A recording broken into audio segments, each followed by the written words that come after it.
ಶ್ರೀ ಕ್ಷೇತ್ರ ಧರ್ಮಸ್ಥಳದ ಹೆಸರಿಗೆ ಮಸಿ ಬಳಿಯಲು ಯತ್ನಿಸಿ ಧರ್ಮಾಧಿಕಾರಿಗಳಾದ ಡಾಕ್ಟರ್ ಶ್ರೀ ವೀರೇಂದ್ರ ಹೆಗಡೆಯವರ ಬಗ್ಗೆ ಇಲ್ಲ ಸಲ್ಲದ ಆರೋಪಗಳನ್ನ ಮಾಡುತ್ತಿರುವವರನ್ನ ಕೂಡಲೇ ಬಂಧಿಸಬೇಕು, ಅವರುಗಳನ್ನ ತನಿಖೆಗೆ ಒಳಪಡಿಸಬೇಕೆಂದು ಆಗ್ರಹಿಸಿ ವಿವಿಧ ಸಮುದಾಯಗಳ ಜನರು ಶ್ರೀ ಕ್ಷೇತ್ರ ಧರ್ಮಸ್ಥಳದ ಭಕ್ತಾದಿಗಳ ಹೆಸರಿನಲ್ಲಿ ಪ್ರತಿಭಟನೆ ನಡೆಸಿ ಜಿಲ್ಲಾಧಿಕಾರಿಗಳಿಗೆ ಮನವಿ ಸಲ್ಲಿಸಿದ್ದಾರೆ. ನಗರದ ಟೌನ್ ಹಾಲ್ ವೃತ್ತದಿಂದ ಎಂಜಿ ರಸ್ತೆ, ಡಾಕ್ಟರ್ ಬಿಆರ್ ಅಂಬೇಡ್ಕರ್ ರಸ್ತೆಯ ಮೂಲಕ ಜಿಲ್ಲಾಧಿಕಾರಿಗಳ ಕಚೇರಿ ತಲುಪಿದ ನೂರಾರು ಭಕ್ತಾದಿಗಳು ಧರ್ಮಸ್ಥಳದ ಹೆಸರಿಗೆ ಚ್ಯುತಿ ಉಂಟು ಮಾಡಲು ಯತ್ನಿಸುತ್ತಿರುವ ಎಲ್ಲ ಪಟ್ಟಭದ್ರ ಹಿತಾಸಕ್ತಿಗಳ ವಿರುದ್ಧ ಕಾನೂನು ಕ್ರಮ ಜರುಗಿಸಬೇಕು ಎಂದು ಒತ್ತಾಯಿಸಿ ಭಿತ್ತಿ ಪತ್ರ ಹಿಡಿದು ಪ್ರತಿಭಟನಾ ಮೆರವಣಿಗೆ ನಡೆಸಿದರು. ನಗರದ ಟೌನ್ ಹಾಲ್ ಬಳಿ ಪ್ರತಿಭಟನೆ ಕುರಿತಂತೆ ಮಾತನಾಡಿದ ಅಯ್ಯಪ್ಪ ಸ್ವಾಮಿ ಸೇವಾ ಸಮಾಜ ರಾಷ್ಟ್ರೀಯ ಅಧ್ಯಕ್ಷ ಟಿಬಿ ಶೇಖರ್, ಕಳೆದ 25ರಿಂದ 30 ವರ್ಷಗಳಿಂದಲೂ ಧರ್ಮಸ್ಥಳದ ಪರಂಪರೆಯ ಮೇಲೆ ನಿರಂತರವಾಗಿ ದಾಳಿ ನಡೆಸಲಾಗುತ್ತಿದೆ. ಧರ್ಮಸ್ಥಳದ ಹೆಸರು ಹಾಳು ಮಾಡಲು ಇನ್ನಿಲ್ಲದ ಪ್ರಯತ್ನವನ್ನ ಕೆಲವು ಪಟ್ಟಭದ್ರ ಹಿತಾಸಕ್ತಿಗಳು ನಡೆಸುತ್ತಿವೆ. ಇನ್ನು ಭಕ್ತರು ದೇವರ ಸಮಾನ ಎಂದು ಪರಿಗಣಿಸಿರುವ ಶ್ರೀ ಕ್ಷೇತ್ರ ಧರ್ಮಸ್ಥಳದ ಧರ್ಮಾಧಿಕಾರಿ ಡಾಕ್ಟರ್ ಶ್ರೀ ವೀರೇಂದ್ರ ಹೆಗಡೆಯವರ ಬಗ್ಗೆ ಜನರಲ್ಲಿ ತಪ್ಪು ಭಾವನೆ ಬರುವಂತೆ ಸುಳ್ಳು ಆರೋಪ ಮಾಡುತ್ತಿರುವುದು ಖಂಡನೀಯ. ತನಿಖೆಗೆ ಮುಕ್ತವಾದ ಅವಕಾಶ ನೀಡುತ್ತಿದ್ದರು. ಆದರೂ ಸಹ ಅವರ ಮೇಲೆ ನಿರಂತರವಾಗಿ ಹುಸಿ ಆರೋಪಗಳನ್ನ ಮಾಡಿ ತೇಜೋವಧೆಗೆ ಪ್ರಯತ್ನಿಸಲಾಗುತ್ತಿದೆ. ಹಾಗಾಗಿ ಧರ್ಮಸ್ಥಳದ ಭಕ್ತಾದಿಗಳು ಇಂದು ಬೀದಿಗಿಳಿದು ಹೋರಾಟಕ್ಕೆ ನಿಂತಿದ್ದಾರೆ. ಯಾರ್ಯಾರು ಏನೇನು ಅಪಪ್ರಚಾರಗಳೆಲ್ಲ ಮಾಡ್ತಾ ಇದ್ದಾರಲ್ಲ ಅವರೆಲ್ಲ ಅಯೋಗ್ಯರು, ಅವ್ರಿಗೇನು ಯೋಗ್ಯತೆ ಅರ್ಹತೆ ಇಲ್ಲ. ಶ್ರೀ ಕ್ಷೇತ್ರದ ಬಗ್ಗೆ ಹೇಳ್ಬೇಕಂತ ಹೇಳಿದ್ರೆ ನಾನು ಒಂದು ಮುಸ್ಲಿಂ ಆಗಿ ನೋಡಿ, ನಾನು ಹೋದ ತಿಂಗಳು ನಾನು ಶ್ರೀ ಕ್ಷೇತ್ರಕ್ಕೆ ಹೋಗಿದ್ದೆ. ಅವ್ರು ಅಲ್ಲಿ ಹಿಂದೂ ಮುಸ್ಲಿಂ ಅಂತ ಏನಾದ್ರು ಮಾಡ್ಬೇಕಂತಿದ್ರೆ ನಮ್ಮ ಮೋದಿಜಿ ಅವ್ರು ಯಾವ ಜಾಗದಲ್ಲಿ ನಿಂತಿದ್ರು ಆ ಜಾಗದಲ್ಲಿ ಕರ್ಕೊಂಡೋಗ್ಬಿಟ್ಟು ನನಗೆ ಅಲ್ಲಿ ನಿಲ್ಸಿದ್ರು. ನಾನು ಹೋಗ್ಬಿಟ್ಟೆಲ್ಲ ದರ್ಶನ ಎಲ್ಲ ಮಾಡ್ಕೊಂಡ್ ಬಂದಿದ್ದೀನಿ. ಶ್ರೀ ಕ್ಷೇತ್ರದಲ್ಲಿ ಈ ತರ ಎಲ್ಲ ಎತ್ತಿ ಯಾರು ಬರ್ತಾ ಇದ್ದಾನೆ ಅಂತ ಹೇಳಿದ್ರೆ ಅದೆಲ್ಲ ಅಪಪ್ರಚಾರ ಮಾಡ್ತಾ ಇರೋದು. ನಾವೆಲ್ಲ ಏನೋ ತಗೋಬಾರ್ದು. ಅವ್ನು ಯಾವನ ಅಯೋಗ್ಯ ಸಮೀರ್ ಅಂತೆ, ಅವ್ನ ಮನೇಲಿ ಹೋಗ್ಬಿಟ್ಟು ಅವ್ನು ಮತ್ತೆ ಬಂದ್ ನೋಡ್ಕೊಳ್ಳಿ ಅಂತ ಹೇಳಿ ಅವನಿಗೆ ಅವ್ನು ಯಾವನ ಆಗ್ತಾನೆ ಅವ್ನು ಹೇಳೋದಿಕ್ಕೆ. ಇದಕ್ಕೆಲ್ಲ ಅವ್ರು ಯಾರಾದ್ರೂ ಹೇಳಕ್ ಬೇರೆಯವ್ರು ಬರ್ತಾ ಇದಾರ, ಬೇರೆಯವ್ರು ಯಾರಾದ್ರೂ ಅವ್ರ ಮನೆಗೆ ಹೋಗ್ಬಿಟ್ಟು ಬಾಯಿ ಆಗ್ತಾ ಇದಾರ. ಇವನ್ ಯಾವನ್ ಆಗ್ತಾನೆ ಶ್ರೀ ಕ್ಷೇತ್ರಕ್ಕೆಲ್ಲ ಹೇಳ್ಬಿಟ್ಟು ಎತ್ತು ಕಟ್ಕೊಡೋದಿಕ್ಕೆ ಅವ್ನ ಮನೆಗೆ ನೋಡ್ಕೊಳ್ಳಿ, ಅವ್ನ ಹೆಂಡತಿ ಮಕ್ಳಿಗೆ ನೋಡ್ಕೊಳ್ಳಿ ಅಂತ ಹೇಳಿ. ಅಲ್ಲ, ಇವಾಗ ಎಷ್ಟು ಜನ ಹಿಂದೂ ಮುಸ್ಲಿಮ್ಸ್ ಎಲ್ಲ ಒಳ್ಳೆ ತಂದಿದ್ದ ಎಲ್ಲ ಜೊತೆ ಇದ್ದಾರೆ. ಇಂಥ ಕಿತ್ತೋಗಿರೋ ಕಡೆಯಿಂದ ಹಿಂದೂ ಮುಸ್ಲಿಂ ಎಲ್ಲ ಬೇರೆ ಬೇರೆ ಆಗೋಗ್ತಾರಷ್ಟೇ. ಮನಸ್ಸಲ್ಲೆಲ್ಲ ಏನದು ಇದು ತಗೊಂಡ್ಬಂದ್ಬಿಡ್ತಾನೆ, ಒಂಥರ ಕಲಹೆ ತಗೊಂಡ್ಬಂದ್ಬಿಡ್ತಾನೆ, ಕ್ಲೇಶ ತಗೊಂಡ್ಬಂದ್ಬಿಡ್ತಾನೆ. ಮನ್ಸು ಒಬ್ರಿಗೊಬ್ರು ಏನದು ಆವೇಶ ತಗೊಂಡ್ಬರೋಕ್ಕಾಗತ್ತೆ. ಮನ್ಸಲ್ಲಿ ಒಬ್ರಿಗೊಬ್ರಿಗೆ ಪ್ರೀತಿ ಪ್ರೇಮದಿಂದ ನಾವೆಲ್ಲ ನಡ್ಕೊಳ್ತಾ ಇದ್ದೀನಿ. ಅವ್ನು ಯಾವನ ಸಮೀರ್, ಅವ್ನು ಯಾವನ ಹೇಳಿದಾನಲ್ಲ, ಅವ್ನು ಯಾವ ಬೇಸಿಸ್ ಮೇಲೆ ಹೇಳ್ದ, ಅವನ ಹತ್ರ ಏನಿದೆ ಅಥೆಂಟಿಕ್ ಪ್ರೂಫ್ ಫಸ್ಟ್ ಅವನಿಗೆ ನೀವು ಕೇಳಬೇಕು. ಅವನಿಗೆ ಏನಿದೆ, ಅವನಿಗೆ ಶಿಕ್ಷೆ ಏನಾಗಬೇಕು ಆ ಶಿಕ್ಷೆ ಆಗ್ಬೇಕು. ಅವ್ನು ಯಾವ ಬೇಸಿಸ್ ಮೇಲೆ ಅವನು ಶ್ರೀ ಕ್ಷೇತ್ರಗಳಲ್ಲಿ ಹೇಳ್ತಾ ಇದ್ದಾನೆ, ಅವನು ಯಾವ ಹಕ್ಕಿಡ್ತಾನೆ ಅಂತ ಕೇಳೋದಿಕ್ಕೆ ಅದೆಲ್ಲ ಕೇಳಬೇಕು. ಯಾರು ಒಬ್ರು ಬಂದು ಯಾರು ಬಿಟ್ಕೊಳೋದಿಲ್ಲ. ಒಳ್ಳೆ ತಂದಿನ ಎಷ್ಟೋ ಮುಸ್ಲಿಮ್ಸ್ ಹೋಗ್ತಾ ಇದಾರೆ, ಅಲ್ಲಿ ಹಿಂದೂಸ್ ಹೋಗ್ತಾ ಇದ್ದಾರೆ, ಕ್ರಿಶ್ಚಿಯನ್ಸ್ ಹೋಗ್ತಾ ಇದ್ದಾರೆ, ಸಿಖ್ ಹೋಗ್ತಾ ಇದ್ದಾರೆ, ಪ್ರತಿಯೊಬ್ರು ಹೋಗ್ತಾ ಇದ್ದಾರೆ. ಅಲ್ಲಿ ಯಾವತ್ತೂ ಏನು ಅಲ್ಲಿ ಒಂದು ಕ್ಯಾಸ್ಟಿಸಮ್ ಅಂತ ಆಗಿಲ್ಲ, ಒಂದು ಡಿಟರ್ಮಿನೇಷನ್ ಅಂತ ಆಗಿಲ್ಲ. ಇವ್ರುಗಳೆಲ್ಲ ಎತ್ತು ಕೊಡ್ತಾ ಇರೋದಿದು. ದಯವಿಟ್ಟು ಇದು ನಮ್ಮ ಸರ್ಕಾರ ಏನಿದೆ ಕಡ್ಡಾಯವಾಗಿ ಇದಕ್ಕೆ ನೀವು ಇದು ಮಾಡಬೇಕು. ಅದೇನು SIT ಅದು ಇಲ್ಲ ಅಂತ ಹೇಳ್ಬಿಟ್ಟು ದುಡ್ಡು ಯಾಕೆ ಖರ್ಚು ಮಾಡ್ತಾ ಇದ್ದಾರೆ ಅಂತ ಗೊತ್ತಾಗ್ತಾ ಇಲ್ಲ. ಏನು ಬದನಾಮ್ ಮಾಡೋದಕ್ಕೆ ಮಾಡ್ತಾ ಇದ್ದಾರೆ. ಏನು ಹಿಂದೂಸ್ತಾನದಲ್ಲೇ ಇದ್ದು ಹಿಂದೂಗಳೇ ಈ ತರ ಮಾಡಿದ್ರೆ ಬೇರೆ ದೇಶದವ್ರು ಏನಂತ ಹೇಳ್ತಾರೆ, ಅದಾದ್ರೂ ಕೇಳಿಸ್ಕೋಬೇಕು. ಹಿಂದೂಗಳು ಒಂದೇ ಒಂದು ದೇಶ ಕಣಪ್ಪ ಇರೋದು, ಬೇರೆಯವ್ರಿಗೆಲ್ಲ ನೂರಾರು ದೇಶಗಳಿದ್ದಾವೆ. ಎಲ್ಲಾರ್ಗು ಬೇರೆ ಬೇರೆ ದೇಶ ಇದೆ, ಎಲ್ಲಾದ್ರೂ ಹೋಗ್ಬೋದು, ಎಲ್ಲಾದ್ರೂ ಓಡಾಡ್ಬೋದು. ಹಿಂದೂಗಳು ಈ ದೇಶ ಬಿಟ್ಟರೆ ಎಲ್ಲೋಗ್ತಾರೆ ಅಂತ ಹೇಳ್ಬಿಟ್ಟು ಅವ್ರು ಯೋಚನೆ ಮಾಡಬೇಕಿತ್ತು. ಇತ್ತೀಚಿನ ದಿನಗಳಲ್ಲಿ ನೀವು ವಾಹಿನಿಗಳಲ್ಲಿ ನೋಡೇ ಇರ್ತೀರಾ, ಧರ್ಮಸ್ಥಳದ ಬಗ್ಗೆ ನಡೀತಾ ಇರುವಂಥ ಊಹಾಪೋಹಗಳು, ಅಪಪ್ರಚಾರಗಳು, ಇದ್ರ ಬಗ್ಗೆ ಮಾತಾಡಲಿಕ್ಕೆ ನನಗೆ ಒಂದೆರಡು ಮಾತುಗಳನ್ನು ನಿಮ್ಮ ಜೊತೆ ಹಂಚ್ಕೋಬೇಕಂತ ಬಂದಿದ್ದೀನಿ ನಾನಿಲ್ಲಿ. ಧರ್ಮಸ್ಥಳದ ಮಂಜುನಾಥನ ಆವರಣದಲ್ಲಿ ನಡೀತಿರುವಂತಹ ಈ ಅಹಿತಕರ ಘಟನೆಗಳು ಏನಿದೆ ಅಲ್ಲ, ಈ ಅಹಿತಕರವಾದ ಘಟನೆಗಳನ್ನು ನೋಡ್ತಾ ಇದ್ದೀವಿ ಇಷ್ಟು ದಿನಗಳಿಂದ. ಮನಸ್ಸಿಗೆ ತುಂಬ ಬೇಸರ ಆಗ್ತಾ ಇದೆ. 800 ವರ್ಷಗಳ ಇತಿಹಾಸವುಳ್ಳ ಧರ್ಮ ದೇವತೆಗಳ ಬೀಡಾದ ಧರ್ಮಸ್ಥಳದ ಬಗ್ಗೆ ಈ ಥರ ಅಪಪ್ರಚಾರ ಮಾಡ್ತಾ ಇದ್ದಾರೆ ಇವರೆಲ್ಲ 4 ಜನಗಳು ಸೇರಿಬಿಟ್ಟು. ಇದು ಯಾವ ರೀತಿಯಾದ ನಿಂದನೆಗಳನ್ನು ಹೋಲಿಸ್ತಾ ಇದ್ದಾರೆ ಧರ್ಮಸ್ಥಳದ ಬಗ್ಗೆ. ನಮಗೆ ಬೇಕಾಗಿರುವ ನ್ಯಾಯ ಏನು ಅಂದರೆ ಸೌಜನ್ಯಕ್ಕೆ ನ್ಯಾಯ ಕೊಡಿಸ್ಬೇಕು ಅಂತ ಹೋರಾಡ್ತಾ ಇರೋರು ಈಗ ಆ ಸೌಜನ್ಯ ನ್ಯಾಯ ಪರವಾಗಿ ಬಿಟ್ಬಿಟ್ಟು ಧರ್ಮಸ್ಥಳದ ದೇವರ ಒಂದು ದೇವಸ್ಥಾನದ ಆವರಣದಲ್ಲಿ JCB ಕಳಿಸ್ಬೇಕು, ನಾವು ಅಲ್ಲಿ ಎಲ್ಲ ಉತ್ಖನನ ಮಾಡಿದ್ರೆ ಎಲ್ಲ ಮೂಳೆಗಳು ಅವು ಇವು ಸಿಗುತ್ತೆ ಅಂತ ಹೇಳ್ತಿದ್ದಾರೆ. ಖಂಡಿತ ಸೌಜನ್ಯಗೆ ನ್ಯಾಯ ಸಿಗಬೇಕು, ಅದನ್ನ ನಾವು ಒಪ್ತೀವಿ. SIT ಅಂತ ಅದಕ್ಕೆ ರಚನೆ ಮಾಡಿದ್ದಾರೆ ಗೌರ್ನಮೆಂಟ್. ಅವ್ರು ತನಿಖೆ ಮಾಡಲಿ. ಅವ್ರ ತನಿಖೆಗೆ ನೀವು ಏನು ಸ್ಪಂದಿಸ್ತಾ ಇದ್ದೀರಾ? ನೀವು ನಮ್ಮ ಹತ್ರ ಸಾಕ್ಷಿಗಳಿದೆ ಅಂತ ಹೇಳ್ತಾ ಇದ್ದೀರಾ ವಿನಃ ನೀವು ಸಾಕ್ಷಿಗಳು SIT ಕೊಡಬೇಕು ತಾನೇ, ಇಲ್ಲ ಗೌರ್ನಮೆಂಟಿಗೆ ನೀವು ಕೊಡಬೇಕಾಗಿತ್ತು. ಸಾಕ್ಷಿಗಳನ್ನ ಅಂಗೈಯಲ್ಲಿ ಇಟ್ಕೊಂಡ್ಬಿಟ್ಟು ನೀವು ಜನರ ಧಾರ್ಮಿಕ ಭಾವನೆಗೆ ಧಕ್ಕೆ ತರ್ತಾ ಇದ್ದೀರಲ್ಲ, ಇದು ಯಾವ ರೀತಿಯ ನ್ಯಾಯ ಇದು? ಸರ್ಕಾರ ಕೂಡಲೇ ಸುಳ್ಳು ಸುದ್ದಿ ಹರಡುತ್ತಿರುವ ಜನರ ವಿರುದ್ಧ ಶಿಸ್ತು ಕ್ರಮ ಜರುಗಿಸಬೇಕು ಎಂದು ಒತ್ತಾಯಿಸಿದರು.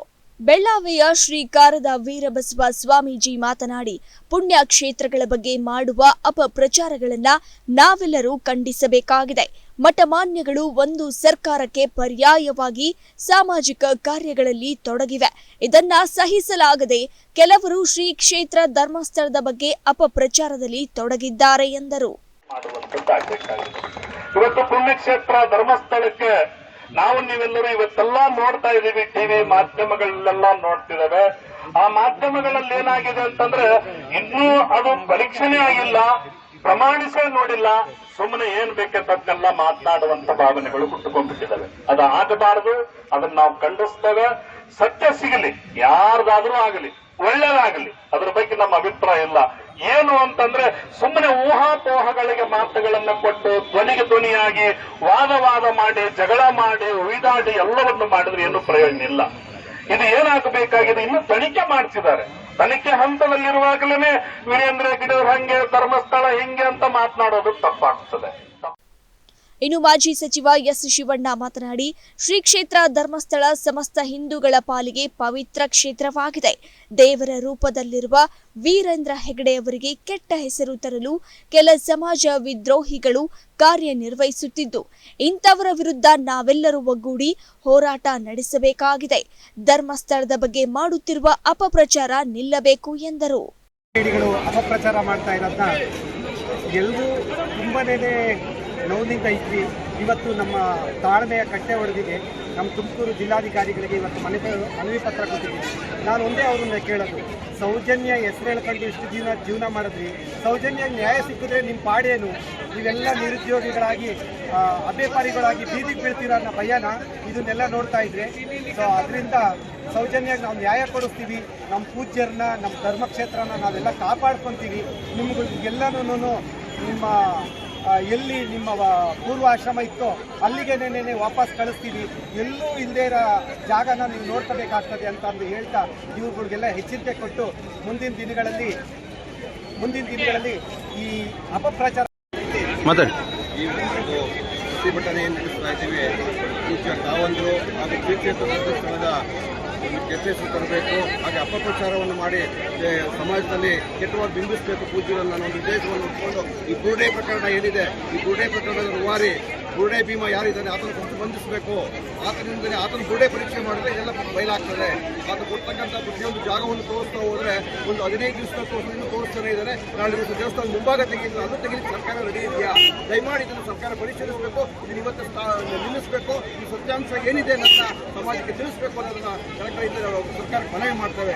ಹಾಗೇನೆ ಈ ಧರ್ಮಸ್ಥಳ ಅನ್ನ, ಅಕ್ಷರ, ಆಹಾರ, ಆಶ್ರಯ 4 ಆಶ್ರಯಗಳು ಸಮಾಜದಲ್ಲಿ ನಡೀತಾ ಇದೆ. ಅದನ್ನು ಬೇರೆ ಧರ್ಮದಿಂದ ತುಳಿಬೇಕು ಅನ್ನೋ ಉದ್ದೇಶ. ಇದನ್ನೆಲ್ಲ ಯಾರಿದ್ದಾರೆ ಅನ್ನೋದು ತನಿಖೆ ಮಾಡಿ ಧರ್ಮಸ್ಥಳಕ್ಕೆ ಕೆಟ್ಟ ಬರಬಾರದು ಅನ್ನೋ ನಮ್ಮೆಲ್ಲ ಭಕ್ತರೊಂದರ ಆಗ್ರಹ ಆಗಿದೆ.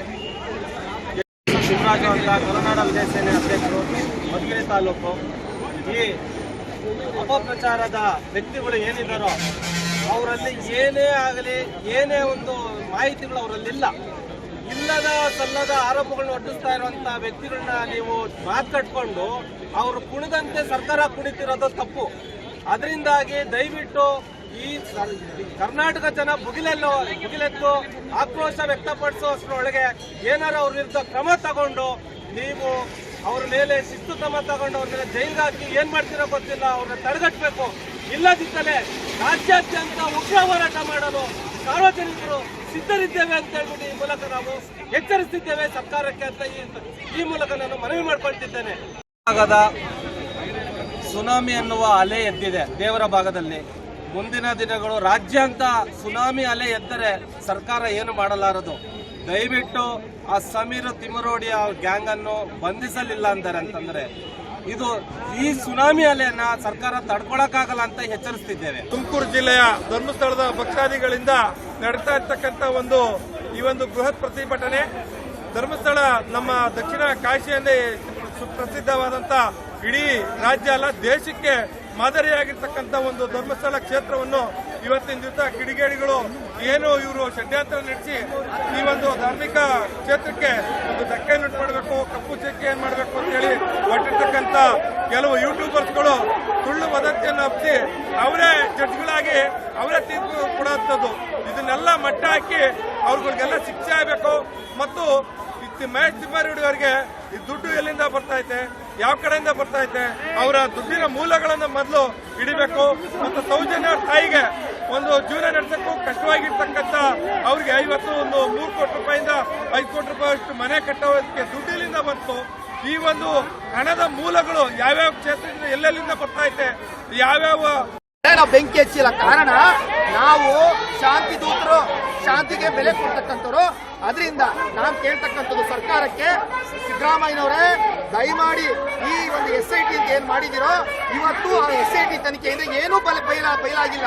ಅದರಿಂದ ಆತನನ್ನ ಬಂಧನ ಮಾಡಬೇಕು. ಈ ಯೂಟ್ಯೂಬರ್ಸ್ಗಳು ಸುಳ್ಳು ಪ್ರಚಾರ ಕೊಟ್ಟಲ್ಲ, ಸುಳ್ಳು ಮಾಹಿತಿ ಕೊಟ್ಟಲ್ಲ, ಅವ್ರನ್ನ ಬಂಧನ ಮಾಡಬೇಕು. ನಮ್ಗೆ ಯಾಕೆ ಅಂತಂದ್ರೆ ಮುಖ್ಯ ಉದ್ದೇಶ ನಮ್ಮ ಭಾವನೆಗೆ ಧಕ್ಕೆ ಆಗಿದೆ, ಮಂಜುನಾಥ ದೇವರ ಭಾವನೆಗೆ ಧಕ್ಕೆ ಆಗಿದೆ. ದಿಲೀಪ್ ಗೌಡ ಅಂತ.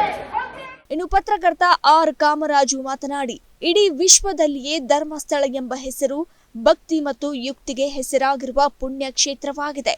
ಶಿಸ್ತುಬದ್ಧ ಆಡಳಿತ ಮತ್ತು ಭಕ್ತರಿಗೆ ಸಕಲ ಸೌಕರ್ಯಗಳನ್ನು ನೀಡಿ ಸ್ವಾಮಿಯ ದರ್ಶನಕ್ಕೆ ಅವಕಾಶ ಕಲ್ಪಿಸಲಾಗಿದೆ.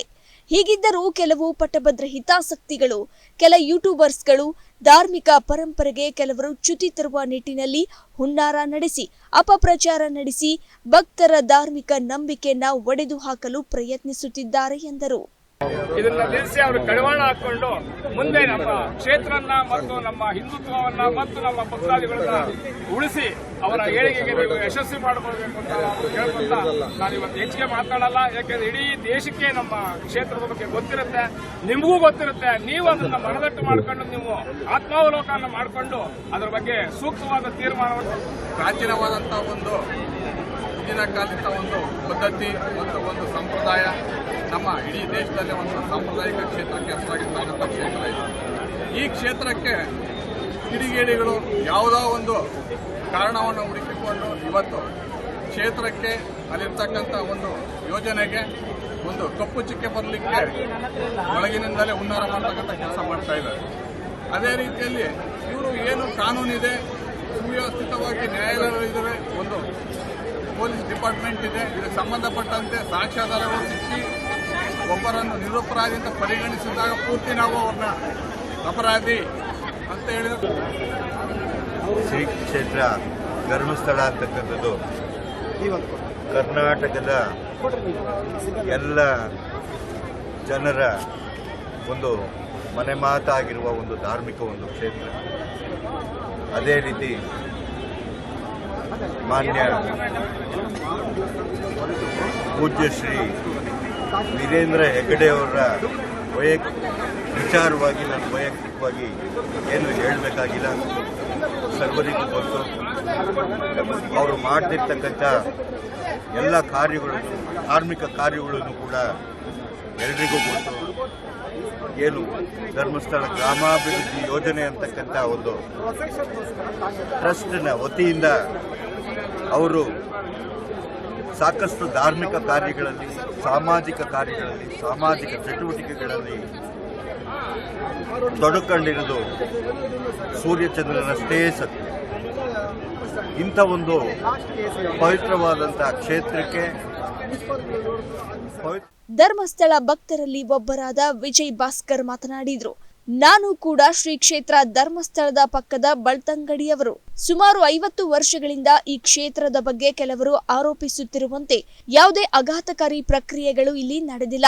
ನಡೆಯುವುದಕ್ಕೆ ಶ್ರೀ ಕ್ಷೇತ್ರ ಧರ್ಮಾಧಿಕಾರಿಗಳಾದ ವೀರೇಂದ್ರ ಹೆಗ್ಗಡೆಯವರು ಅವಕಾಶ ಮಾಡಿಕೊಟ್ಟಿಲ್ಲ. ತಿಮ್ಮಾರೆಡ್ಡಿ, ಮಹೇಶ್ ಮತ್ತು ಕೆಲ ಯೂಟ್ಯೂಬರ್ಸ್ಗಳು ದುಡ್ಡು ಮಾಡುವ ಉದ್ದೇಶದಿಂದ ಈ ರೀತಿಯ ಕಳಂಕ ಹಚ್ಚಲು ಪ್ರಯತ್ನಿಸುತ್ತಿದ್ದಾರೆ. ಧರ್ಮಸ್ಥಳದ ಹೆಸರಿಗೆ ಕಳಂಕ ತರುವ ಪ್ರಯತ್ನಗಳಿಗೆ ಸರ್ಕಾರ ಕೂಡಲೇ ಕಡಿವಾಣ ಹಾಕಬೇಕು.